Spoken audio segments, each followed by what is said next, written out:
Okay, good morning student. Here I am to discuss the JEE Mains paper held on 28th of January, shift 1. Okay, let's start with the first question.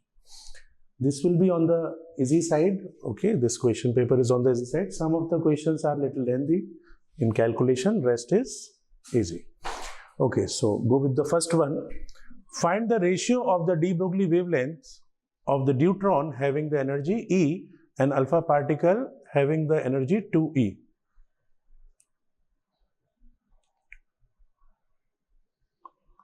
All right, okay.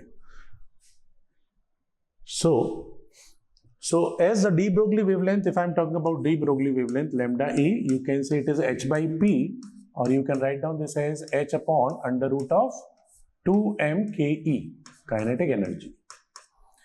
Right? Now there are two particles, so this is deuteron. Deuteron means heavy hydrogen. Heavy hydrogen is having the mass twice of mp. Okay, this is the mass of the deuteron. And similarly, when we are talking about alpha particle is helium. Okay, so this is alpha. Alpha is 4 times of mass of proton. Where is kinetic energy of deuteron? That is given to you as E, and kinetic energy of alpha particle is given to you as 2E. So clearly we can now find out this ratio. So lambda for deuteron upon lambda of alpha particle, that will be equals to m alpha k alpha upon md kd. All right, this value will be 4 by 1, and k alpha by this is 4 by 2. Because mass of alpha is 4 and mass of deuteron is 2, and this is 2e by e. So 2 cancel, e cancel, it will come as 2. All right. So correct answer for this question, the ratio will be 2. 2 is the right answer for this question. Okay, maybe of integer type, that's why. Next one. Okay. As shown in the figure, radius of gyration of the axis shown is root n centimeter. Okay, mind it is in centimeter. Okay, so I'm not going to change any of the unit. For the solid sphere, find the n value. So now this is the axis and this is the solid sphere. That means we can apply the parallel axis theorem. So this is your IC plus MD square will be your IP or IA.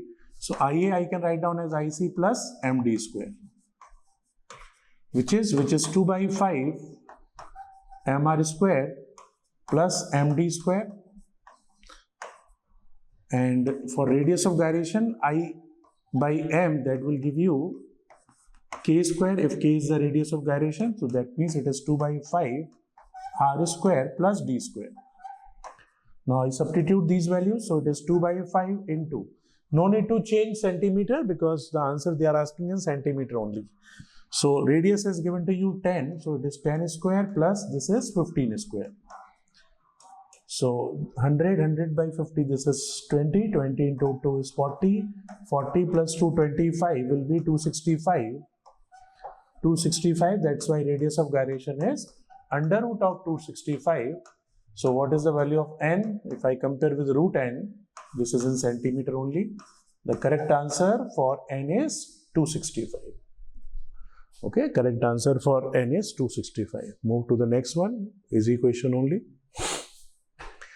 Okay, 3 very long parallel wires carrying the current as shown in the figure. Find out the force between the 2 wires. So first I will write down the expression, the force per unit length between the 2 wires, that is defined as mu naught by 2 pi into d. D is the distance between them into I1, I2. Okay, it is coming by very simple BIL formula. Okay, and then, so these all are parallel wires. All right. Also, we know that this force will be attractive if the current will be parallel, and repulsive if it will be opposite. Current will be opposite direction.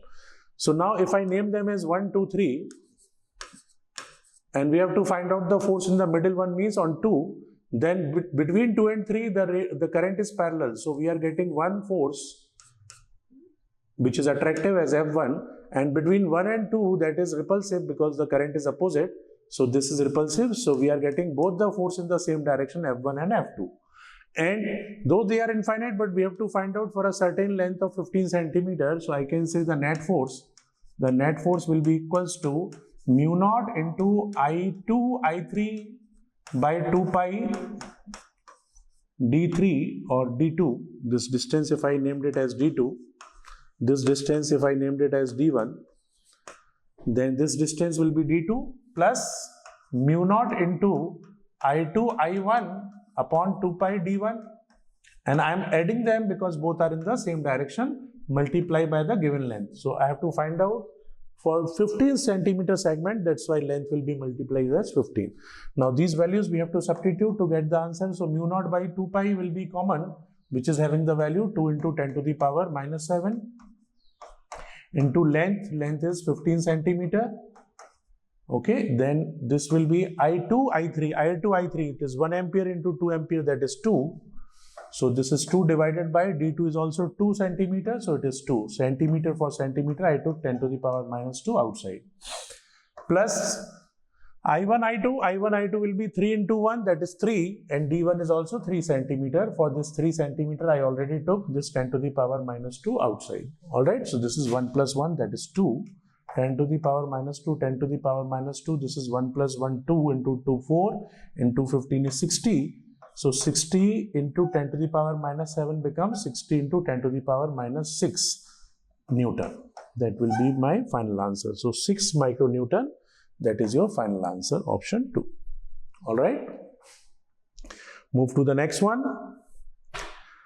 Okay, now in this question, find out the external force F so that the block can move on the incline with constant velocity. Now here they should write down what is the external force F, but there is some language missing because it is memory based. So you can say this is the net force along the incline. And also they should write down either minimum force or they should write down so that it is moving with constant velocity down the incline. Okay, either they should write down the incline or write down F minimum. Now why I am saying like this, because if you see that mu is root 3 by 2, which is clearly greater value than tan theta, angle of repose. That means here friction force will be more than mg sin theta. So the limiting friction here is more than mg sin theta. So to move this body, we have to apply the force along the incline down. And as I told you, why I am talking about minimum, so that it will overcome the remaining unbalanced force. This is F maximum, this is mg sin theta. F maximum is more than mg sin theta. That's why the F minimum will be F max minus mg sin theta. So the minimum force which you needed along the incline is F max minus mg sin theta. This is mu mg cos theta for the incline minus mg sin theta. Now you can substitute the values and get the answer. So mg, what is mg? Mass is given to you 50, so 500, 50 into 10 into mu cos theta. Now mu value is root 3 by 2 and cos theta value is also cos 30, which is root 3 by 2 minus sin theta, which is 1 by 2. So this is giving you 1 by 4. So 500 by 4 will be 125. 125 Newton is the right answer. But yes, definitely in the language, some portion is missing. They should write down what is the external force required along the incline, what is the minimum external force required along the incline. Then your correct answer is 125, option 1. Move to the next one. All right. So this is, I think this is in the entire test paper, this is the most lengthiest question. Okay, and why lengthy? Because you have to calculate the moment of inertia for this lamina, which is having 3 bodies, 2 discs and 1 rod. So calculation of this moment of inertia is little lengthy in this question. Rest, it is simple, because they have already directly given you the torque and they are asking you alpha, angular acceleration. So clearly this alpha I can get it as torque upon I. So the main thing, torque is given, I we have to find out about the given axis. And you know that by the property of moment of inertia that I about the given axis, if I name this axis as y dash, then I about y dash will be moment of inertia of this disk about y dash.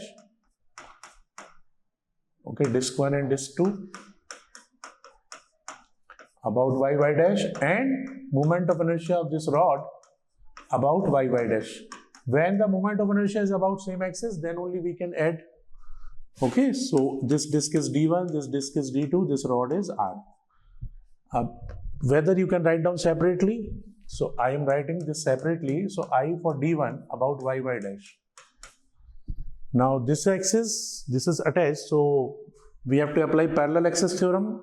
So IC will be your diameter, and then parallel axis theorem will be corresponding to this R1. Whereas for the disk 2, again this is the diameter, and parallel axis theorem, this thing is R2. For the rod, this is the center. Now total is 30, so center is at 15. That means this axis will be at 5 centimeter from the center of the rod. Okay, so for all the bodies we have to apply parallel axis theorem, which will be for the disk it is mr square by 4 about the diameter, which is IC, plus md square, and d will be R1 for this. R1 value will be 10 centimeter. Similarly, ID2 about y dash, that will be mr square by 4 again plus md square, d value for this is R2 square. And for rod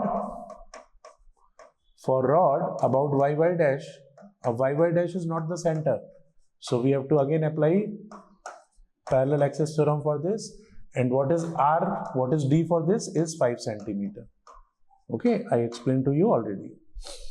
So this calculation is little lengthy. I put these all values, and finally we are getting this y dash as 39 into 10 to the power minus 3 kg meter square. Okay, calculation part you can do by yourself.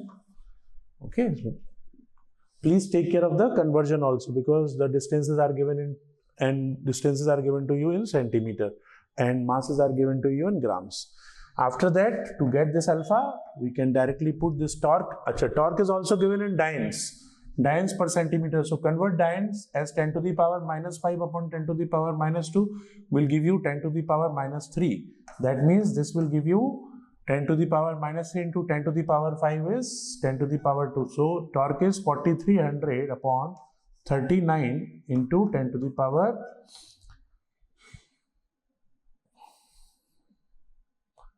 Okay. 1 minute.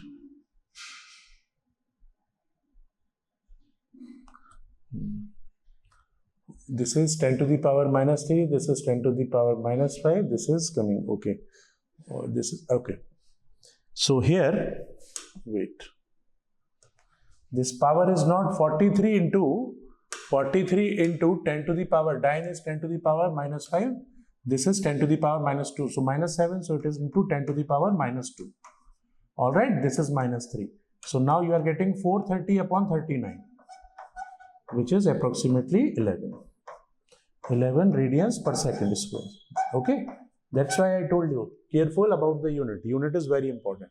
Dyne you convert into 10 to the power minus 5 into 10 to the power minus 2, that is meter. So minus 7 and plus 5 will be minus 2. Okay, take care of the unit.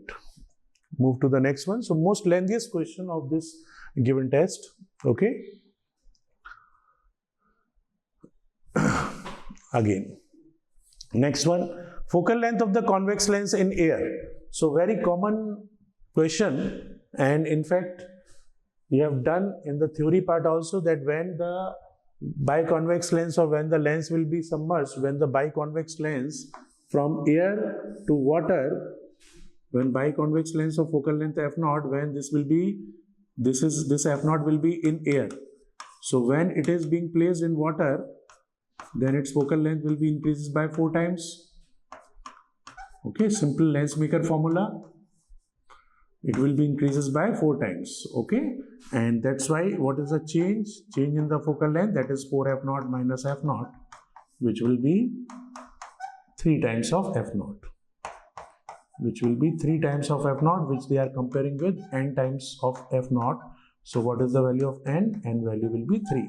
So 3 is the correct answer for this question. Okay. I directly use this 4f0. Why? Because these are standard value of 4 by 3 and 1.5. If this value of mu will be changing, we have to apply the Lensmaker formula to get the relation. This is very standard. Mu will be for water is 4 by 3, for glass it is 1.5. This is a very standard result, that while putting in air to water, the focal length will be increases by 4 times. All right, focal length will be increases by 4 times. All right, move to the next one. Move to the next one.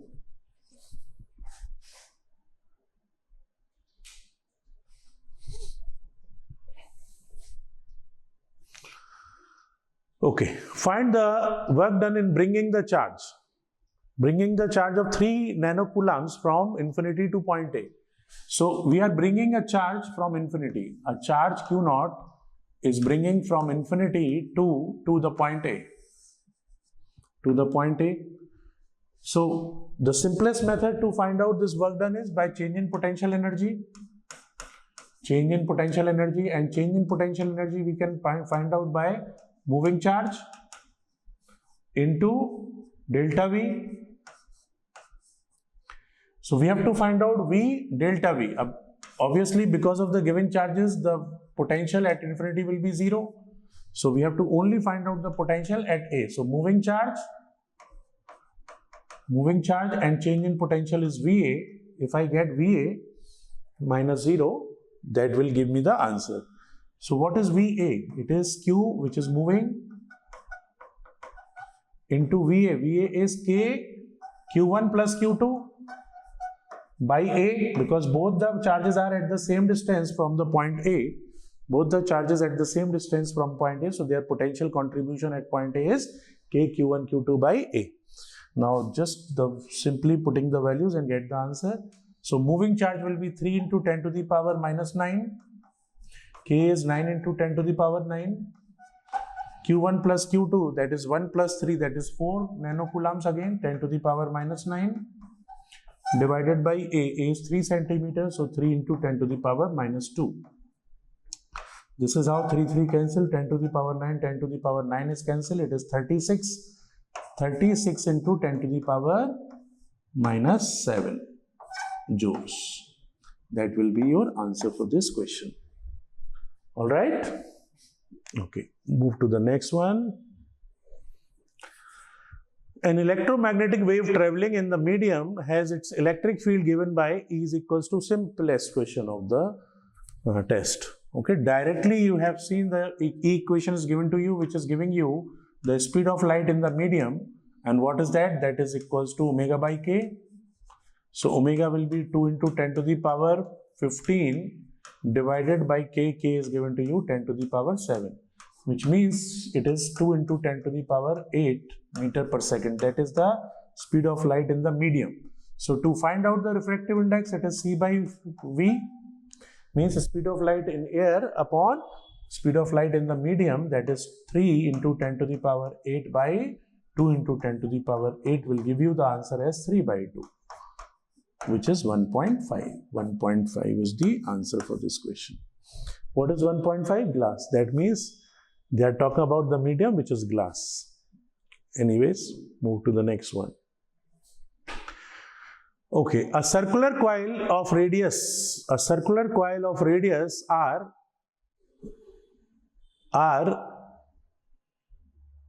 carries current such that the magnetic field at the center is 16. Okay, so we are talking about a coil and we are talking about the field at the axis. Many people are having many different expression that at a distance x, what is the field at the axis? The field at the axis is mu naught into IR square upon 2R square plus x square to the power 3 by 2. Okay, then this x is given to you root 3r. But the best way to find out is in terms of theta. You should know this result, that b at the axial point will be b at the center into sine cube theta. Because if you rearrange this term and write down in terms of this theta, you are getting this thing. So this is making your calculation very, very easy. Now clearly you can see that what is tan theta? R by root 3r, which is 30 degree. So now your theta is 30 degree. Just put this value directly. BC is given to you at the center. It is 16, and sine theta, sine 30 degree is 1 by 2 whole cube. That means it is BC by 8. BC by 8 means 16 by 8. It is giving you 2 micro Tesla is the answer for this question. Alright. So in future also remember this, that for the axis, if you can find out this theta, you can easily relate this velocity, magnetic field at the center and magnetic field at the axial point. So 2 micro Tesla will be the answer for this. Move to the next one. Again, a standard one. We did this question many times in the class. I is equals to I naught, T by T. So we should know the value of IRMS or the process. So IRMS square will be what? It is the mean of I square. Mean of I square. In a given cycle, what is I square? I square will be I naught square into T square by capital T square into dt divided by T. So this is giving you from 0 to T. So this is giving you I naught square by T cube into T cube by 3 from 0 to T. So T cube cancel. It is giving you I naught square by 3. And therefore, what is IRMS? The RMS value will be I naught by root 3. Standard question. Class, several times you did this question in the class. I naught by root 3. Alright? Okay, move to the next one. Balls are dropped at a regular interval from the height to 5 meters. The first ball touches the ground when the sixth ball. Okay, so for this question,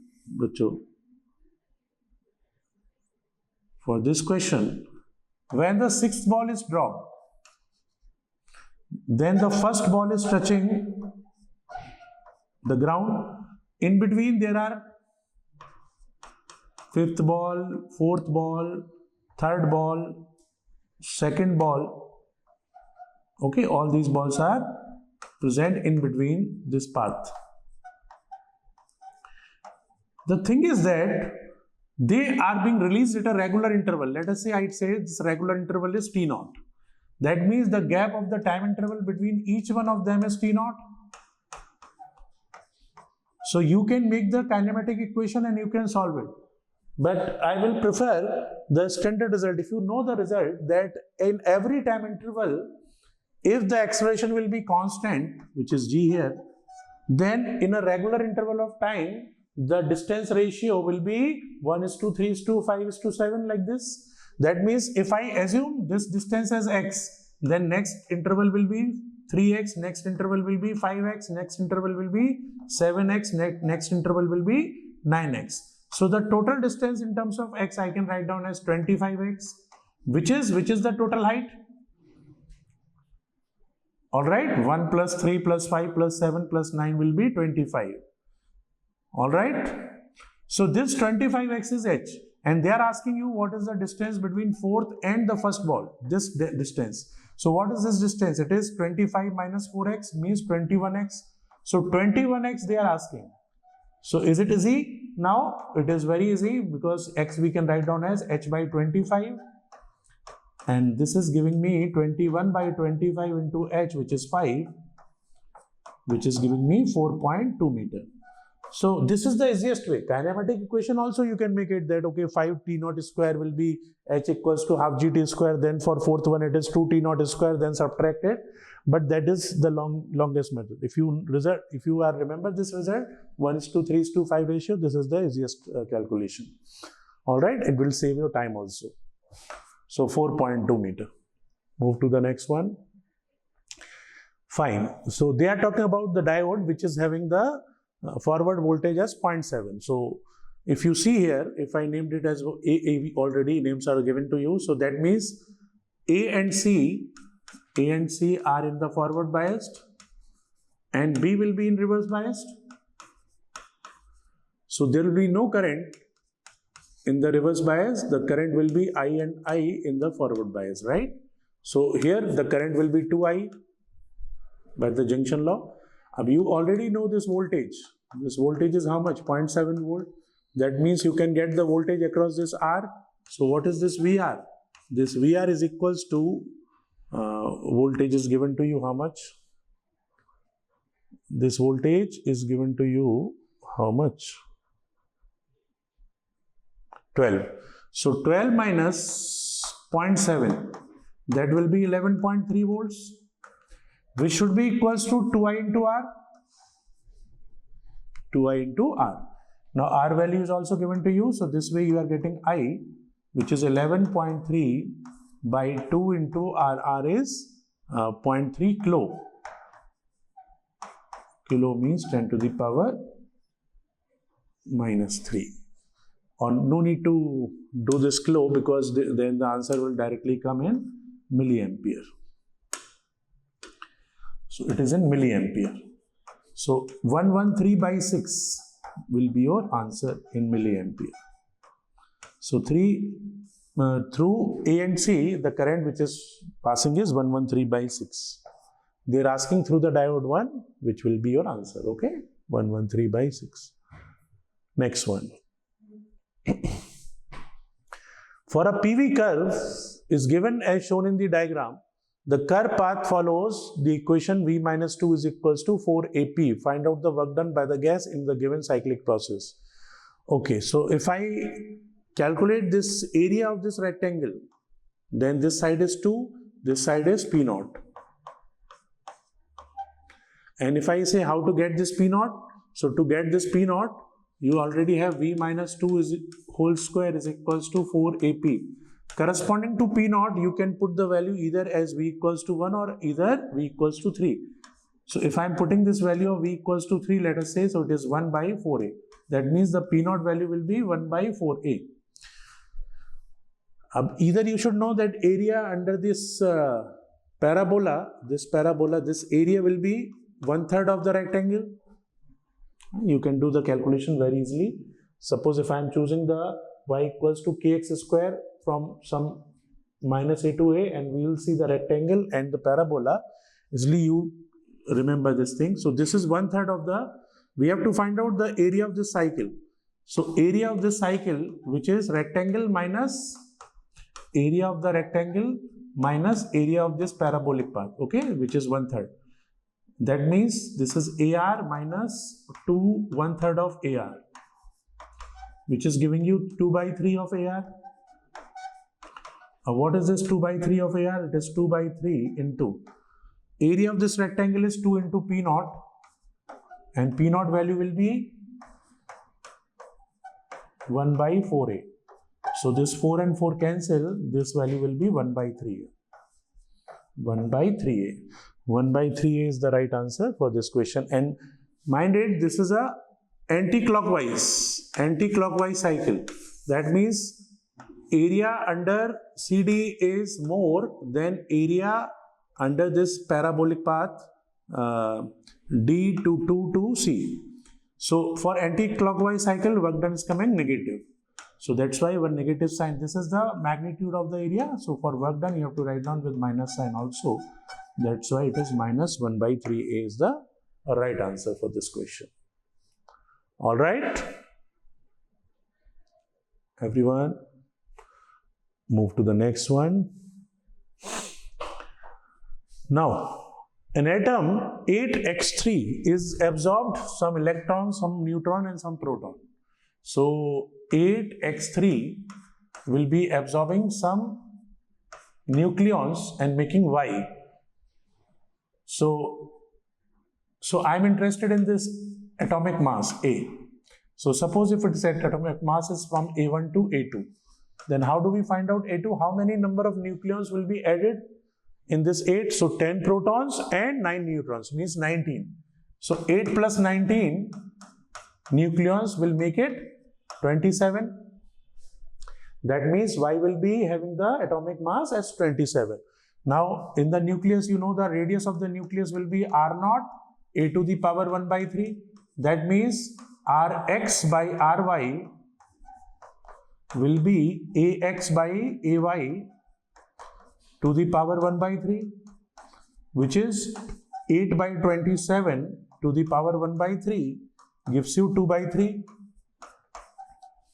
Gives you 2 by 3. Alright. We are interested to find out the final area. So final area of Y upon area of X, that will be equals to R of Y by R of X whole square. Nucleus is spherical. So 4 pi R square is the surface area. So that value will be 3 by 2 whole square, which is 9 by 4. 9 by 4 is 2.25. That means area of Y is 2.25 times of area of X, surface area of X. So how much percentage? 225%. Alright, 225%. Alright, move to the next one.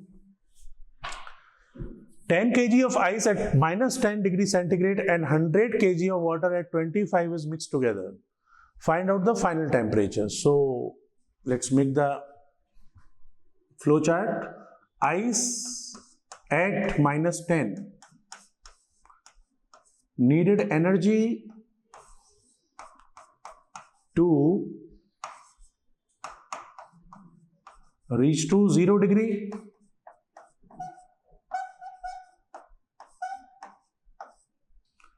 Then suppose if the final settlement will be at T temperature, then it is also required. Okay, first it will be water at 0 degree. So it needed M into LF. And then this water will be at T degree centigrade. Then it will be equals to Q3, which is M into S of water into T minus 0. So it is T degree centigrade. This is the required energy. All right. Where is water? Whereas water is already at some temperature. What is that temperature? 25 degrees centigrade. Now suppose if it is decreases, it releases the energy and it is coming to T degree centigrade, then it is releasing the energy as M2 into SW into 25 minus T. Okay. You can calculate these values. So I am calculating these values in kilocalorie. This is mass M1, M1 is the mass of the ice. So here if you see, this is 10 kg, S is in 1 by 2 calorie per gram, and this is delta T will be 10. So my answer will come in kilocalorie. So in kilocalorie it is coming 50 kilocalorie. Then this LF, that is 10 into 80, that is also in kilocalorie. That is 800. So it is 850. Also, now you can ask me, sir, why not 0 degree? So you can say, you can separately check that if you are suppose bringing this water from 25 to 0 degree centigrade, then how much energy it could release? It is releasing M2 into SW into delta T, which is 25. This value will come 2500 kilocalorie. So it is a very high energy. So obviously not the full water will be reaches to 0 degree. So this is how we can decide the intermediate temperature. Anyways, so we are assuming some T and then we are just equating the energy which is being released to equals to energy which is being absorbed. Energy absorbed is Q1 plus Q2 plus Q3 and energy release is Q4.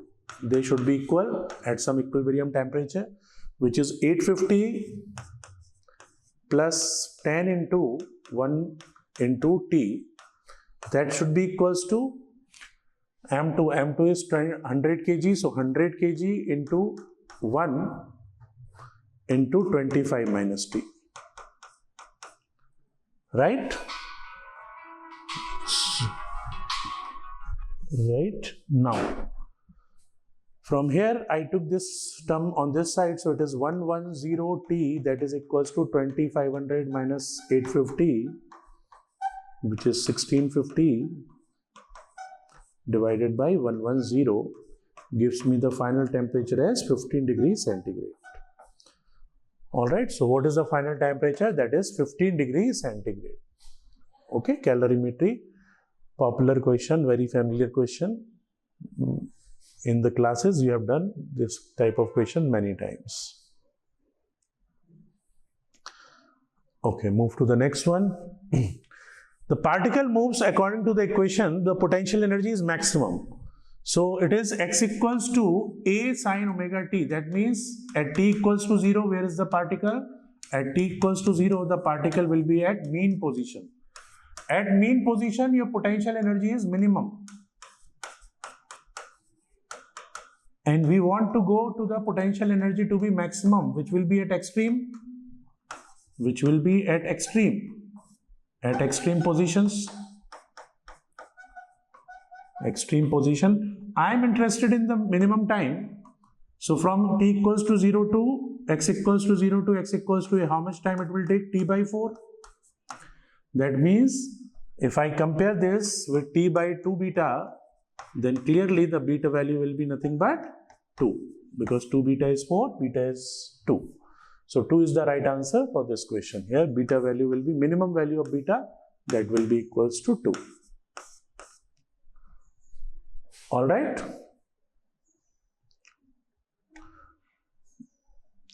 Actually, they should ask not minimum value of beta, they should ask minimum time. Minimum time. For minimum time, what is the value of beta? For minimum t, what is the value of beta? That will be the correct language of this question. Okay. So, not the minimum beta. Otherwise, beta will be further. Like you can say, next time will be what? After t by 4, what is the next time? So, again, it will be 3t by 4.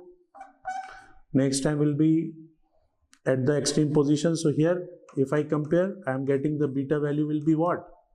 2 beta is equals to 4 by 3. So, we are getting 2 by 3. So, it is not about minimum beta, because beta values keeps on decreasing. As time is increasing, beta values keeps on decreasing. So, they are asking actually maximum value of beta for minimum time. Okay. So, beta is equals to 2. Move to the next one. See, these are all memory based questions. So, sometimes what will happen? The language of the question can be different. Okay. When the actual paper will come, we got to know. But yes, obviously, the most appropriate answer in the previous one, in this one is beta value will be minimum and minimum time will be, beta value will be maximum for the minimum time, which is corresponding to t by 4. Move to the next one. Okay. 2 wires of cross section area 1 and 2 and length 20 centimeter and 30 centimeter are to be connected to same load. If their extensions are same, find out the ratio of the Young's modulus. Fine. So, directly you should know this extension formula will be what? Stress by strain, it will be load divided by area, that is stress by strain. So, it is Y into L. Okay. This is the expression. If the load is W, then what will be the extension in the wire? This one. So, they are saying it is the extension is same in both the wires for the same load. For the same load. That means what I can say? I can say L1 by A1 by 1 is equals to L2 by A2 by 2. And we have to find out the ratio of Young's modulus, which is Y1 by Y2. Then Y1 by Y2 will be L1 by L2 into A2 by A1. So what is L1 by L2? The length are in the ratio of 2:3, 20 by 30. The areas are in the ratio of 1 by 2, so it is 2:1. So your final answer will be 4:3. So 4:3 is the right answer for this question. Very easy question, simple comparison. Okay. Next question. Okay, again, this question is also very lengthy. If you know the standard result directly, this type of question you did in the class, when the air resistance will be there, how the velocity will be varies.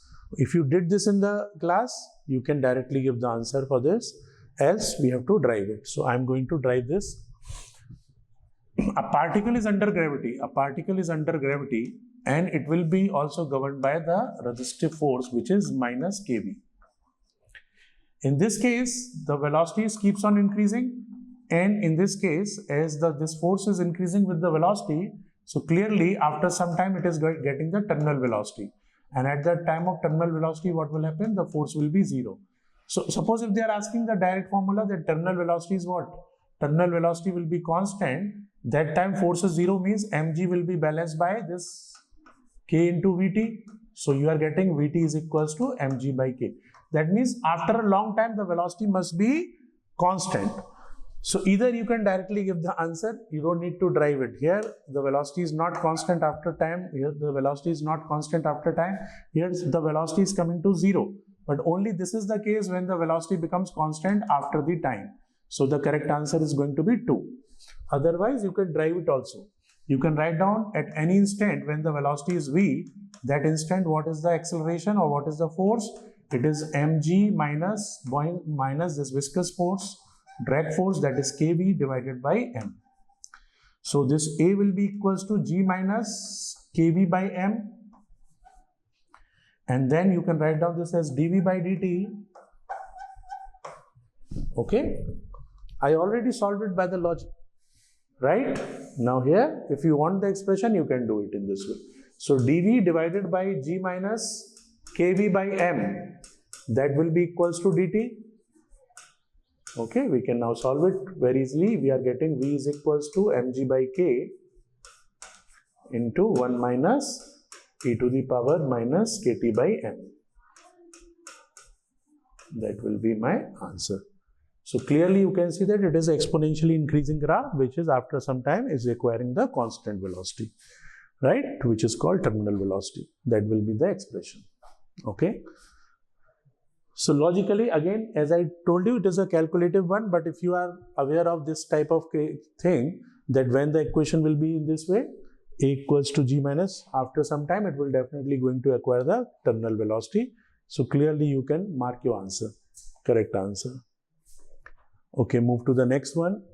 The planar waveform fronts are incident on the prism, remaining planars after passing through the prism. Okay, remains planar after passing through the prism. Fine. Whereas the planar wavefront is passing through the pinhole, then wavefront becomes spherical. Very good. So here this is a prism, and let us say parallel rays are incidenting on it. If parallel rays are incidenting on it, they will be deviated, but the distance between the rays becomes always same. So here you can see that the planar wavefront becomes planar only.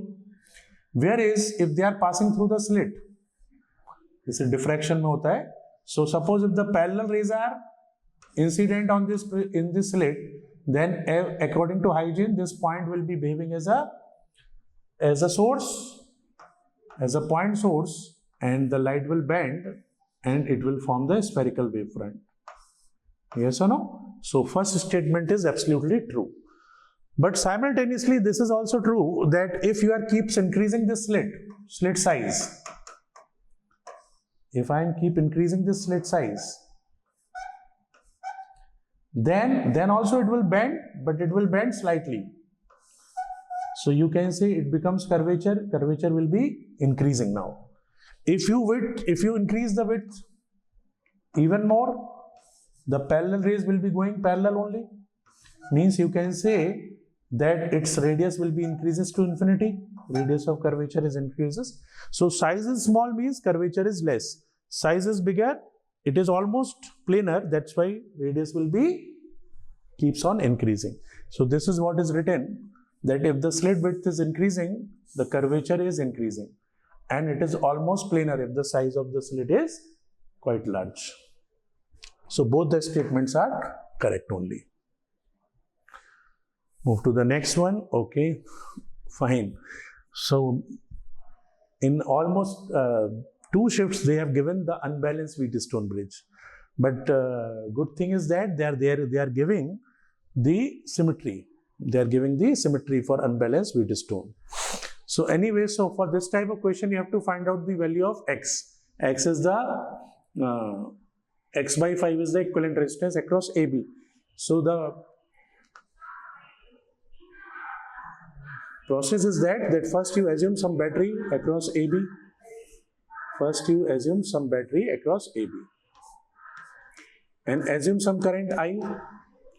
So suppose I current is entering from this junction, there will be some I1 and there is remaining I minus I1. A reverse symmetry is also there. That means the current which you are receiving from here is I minus I1 and the current from this 6 ohm is I1. So by the junction rule you are getting from here is 2I1 minus I. See, I1, 2I1 minus I and I minus I1 will give you I1, okay? Now this is the chart distribution. Now I can apply the Kirchhoff's law and I can make the equations. So if I am applying the Kirchhoff's law for this, I can write down 6I1 plus 2I1 minus I into 3. Okay, this is the drop, this is the gain, this is the drop. Because this is the drop, this is also the drop. Okay, 1 minute. I will write down drop by positive and I will write down the gain by negative. Okay, so this is drop, this is drop, this is gain. So minus 3I minus I1 for the loop, that should be equals to 0. Okay, so from here you are getting one relation. So how much is this I1 values? 6, 12 and plus 3, 15 I1 and I is minus 3 minus C is 6I. That is equals to 0. That means I1 I can replace it by 2I by 5. 6 by 15 is 2I by 5. Now make the next equation. So take the outermost loop. So I can write down 3I minus I1 plus 6I1, that is equals to V. So to find out this R equivalent across AB, what we have to basically do? We have to basically find out V by I. So that's why I am making the another equation with V by capital I. Up here, we have to eliminate this I1 in terms of I. So it is 3I plus 3 into small I1. I1 I can replace it by 2I by 5.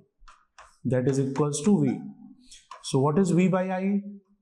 Bacho, what is V by I? That is R across AB, which is coming as kitna jayega? 21, 15 plus 6, 21 by 5 ohms. Alright. Now they are asking you that if you have to compare this with x by 5, if you have to compare this with x by 5, what is the value of x? So the value of x here is 21. Alright, 21 is the right answer for this question, option 3. Alright, so this is unbalanced Wheatstone. So don't go with the Wheatstone logic, you have to just apply the current and you have to apply Kirchhoff's law. But as symmetry is there, reverse symmetry is there, that's why you can reduce the variables while solving it. So moderate question because it requires little calculation. Move to the next one. Okay, vernier calipers. If nothing is between the jaw, the vernier scale is right of 0 to the main scale. Right of 0 to the main scale is the positive 0 error. So it is having positive 0 error. Positive 0 error which is being subtracted later on. And what is this 0 error? As fourth line is coinciding. So it is fourth division is coinciding and least count. That means this is the positive 0 error and least count is given to you directly as 0.1. That means 0.4 mm, that will be your positive 0 error, which is later on being subtracted. Now, what is the measurement reading? Measured reading is main scale reading plus vernier scale reading. So, main scale reading is 15th division of main scale reading, and 1 MSD is equals to 1 mm. That means 15 division is 15 mm plus vernier scale reading. So 5th division of vernier scale. So 5 into least count, that is 0.1. That will be your measured reading, 15.5 mm. Now what I told you for finding out the actual reading, you have to subtract the positive zero error. So for actual reading, we are subtracting from the measured reading, which is 15.5 minus 0.4 gives you 15.1. 15.1 mm, that will be your answer for this question. We are going with the option 1. All right. Next question. Two lenses, one is biconvex and other is plane concave. Okay, so clearly this is the focal length f1, this is the focal length f2, this is biconvex, its focal length is positive, this is concave, plano-concave, so its focal length is negative. So they are saying that the radius of curvature is shown. Find out the value of R1 and R2 if both the lenses are having the same power in magnitude. Its power is positive, its power is negative, which is 1 by f. We have to compare the power of the lenses by magnitude. So it is 1 by FL. So how do we write down by lens maker formula? Mu1 minus 1 into 1 by R1 minus 1 by R2. A minus will make it plus. As per the sign convention, when you are writing lens maker formula, you are saying this R1 is positive, this R2 is negative, so it will make you plus. Similarly, for P2, it will be mu2 minus 1 into 1 by R1, that is 1 upon infinity, minus 1 by R2, R2 will be positive. So it is giving you negative value, but we need only magnitude. We need only magnitude. Magnitudes are equal, so I will make it positive after that, okay? So this is 1.5 minus 1 by R1 plus 1 by R2, that is equals to mu2 minus 1, that is 1.7 minus 1 upon R2. I am making it positive, so simply R2. Alright, minus sign no need to consider as it is a mod. So it is 0.5 1 by R1 plus 1 by R2, that is equals to 0.7 by R2. Now take this R2 term on one side, take this R1 term on this side only. So 0.5 by R1 is equals to 0.7 minus 0.5 by R2, which is 0.2 R2. 0.2 by R2. We have to find out the value of R1 by R2, which is 0.5 by 0.2, which is 5 by 2. So 5 by 2 is the right answer for this question. 5 by 2 is the right answer for this question. Okay, next one.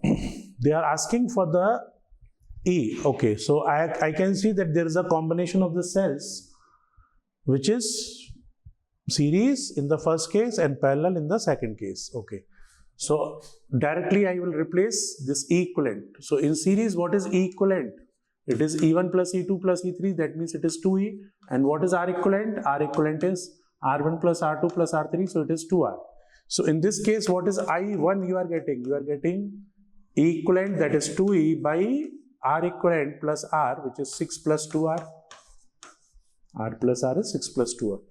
While in parallel combination, you can say E equivalent is what? E equivalent is E1 by R1 plus E2 by R2. Since they are all identical, your E equivalent becomes E only. In case of identical cells which are connected in parallel, the EMF will be E only, and R equivalent will be 1 by R1 plus 1 by R2 will give you R by 2. So in this case you are getting I2, which is the reading of the ammeter, as E equivalent divided by R equivalent, which is R by 2 plus R, that is 6.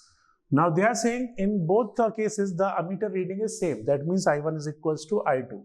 So as given that reading in both the cases are same. So it is 2E divided by 6 plus 2R, that is equals to E divided by R by 2 plus 6. That means this I can solve it as 2E by R plus 12. Now 2e 2e cancel. 6 plus 2r is equals to R plus 12. R is equals to 6 ohm. Is my answer for this question.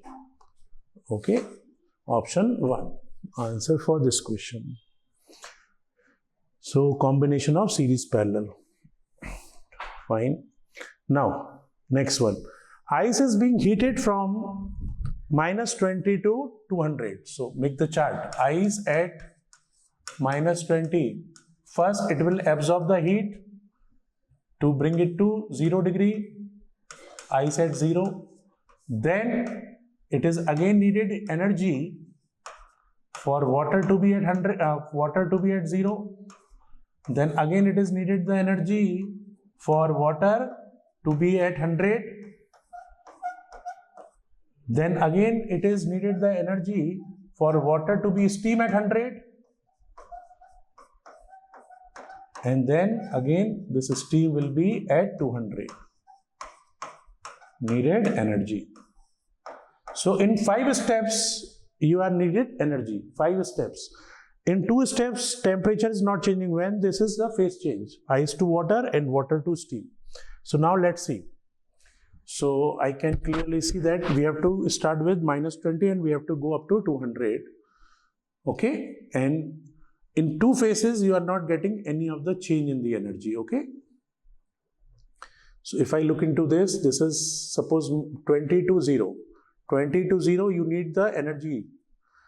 0 to 0 again you need the energy. This is your Q1, this is your Q2. Then here 0 to 100 you need Q3. Then here you need 100 to 100, that is for steam, and then from steam 100 to 200 you need Q5. So in these 2 cases the temperature is not changing, which is the phase change corresponding to the phase change, solid to liquid, liquid to gas. Okay, so this is your right answer only. I will check one more so that you can get the idea that why this is not correct. So here it is Q1. Here this is Q2, fine. Here, now here problem is this should be a straight line up to 100. But they are in middle also they are just giving the phase change, which is not possible. So this is not possible that 0 to 100 degree you are getting any phase change. This is obviously not true. This is obviously not true. So clearly your answer is the first one. Okay. Okay, move to the next one. For a given circuit, R is equals to 12. Balancing length is 180. So for potentiometer, let us say the upper circuit will be used for potential gradient. To set the potential gradient. So suppose if the potential gradient for the upper circuit is lambda volt per meter. Then if I am interested to find out this point P and this point is A, if I am interested to find out the potential drop across AP, A to P, I can say it is directly lambda into L, the length of AP, balancing length of AP, for which you are getting null point here. What is this lambda L is corresponding to? It is corresponding to the potential terminal voltage across this circuit. And how do you find out the terminal voltage across this circuit? You find out this by E minus IR. And I can write down as E upon R plus R into R.